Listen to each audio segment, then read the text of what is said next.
ഇന്ത്യക്കാർക്ക് സന്തോഷമുണ്ടാകുന്ന ഒരു വാർത്തയാണ് അമേരിക്കയിൽ നിന്നും പുറത്തു വരുന്നത്. അമേരിക്ക പ്രതിവർഷം 2.5 ലക്ഷത്തിലധികം വിസ ഇന്ത്യക്കാർക്ക് നൽകാൻ പോകുന്നു.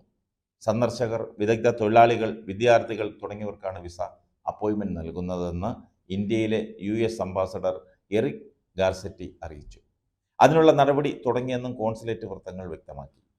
വിസ നടപടികൾ വേഗത്തിലാക്കണമെന്നത് ഇന്ത്യ ഏറെക്കാലമായി ഉന്നയിക്കുന്ന ഒരാവശ്യമാണ്. സന്ദർശക വിസയ്ക്കുള്ള അപ്പോയിൻമെൻറ്റിന് കാലതാമസം എടുക്കുന്നു.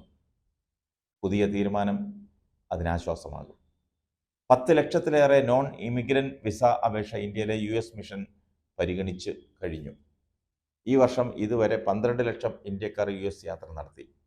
2023 അപേക്ഷിച്ച് 35% വർധനയാണ് ഉണ്ടായത്. സ്റ്റുഡൻസ് വിസയിലും ഇക്കൊല്ലം റെക്കോർഡാണ്. ഇന്ത്യയിൽ മുംബൈ, ഡൽഹി, ഹൈദരാബാദ്, ചെന്നൈ, കൊൽക്കത്ത എന്നിവിടങ്ങളിലാണ് US കോൺസുലേറ്റ് ഉള്ളത്. കോവിഡിന് ശേഷം വിസ അപ്പോയിൻമെൻറ്റ് നൽകുന്നതിൽ വലിയ നിയന്ത്രണമുണ്ടായിരുന്നു. ഇത് സന്ദർശക വിസയ്ക്ക് അപേക്ഷിച്ചവരെയാണ് ഏറെ വലച്ചത്. ഇപ്പോൾ തന്നെ വിസ അപേക്ഷകർക്ക് 6 മാസത്തിലധികം വൈകിയാണ് അപ്പോയിൻമെൻറ്റ് പോലും നൽകുന്നത്. കാര്യങ്ങൾ കൂടുതൽ വേഗത്തിലാക്കാൻ തങ്ങളുടെ കോൺസുലേറ്റ് അക്ഷീണം പ്രവർത്തിക്കുകയാണെന്ന് US അംബാസഡർ ഗാൾസെറ്റി പറഞ്ഞു. 2023 US എംബസി പരിഗണിച്ച ഇന്ത്യൻ വിസ 14 ലക്ഷമാണ്. ഏതായാലും ഈ പുതിയ തീരുമാനം അമേരിക്കയിൽ പോയി ഉന്നത പഠനം ആഗ്രഹിക്കുന്ന വിദ്യാർത്ഥികൾക്കും അതുപോലെ ടൂറിസ്റ്റുകൾക്കും ആശ്വാസമാണ്.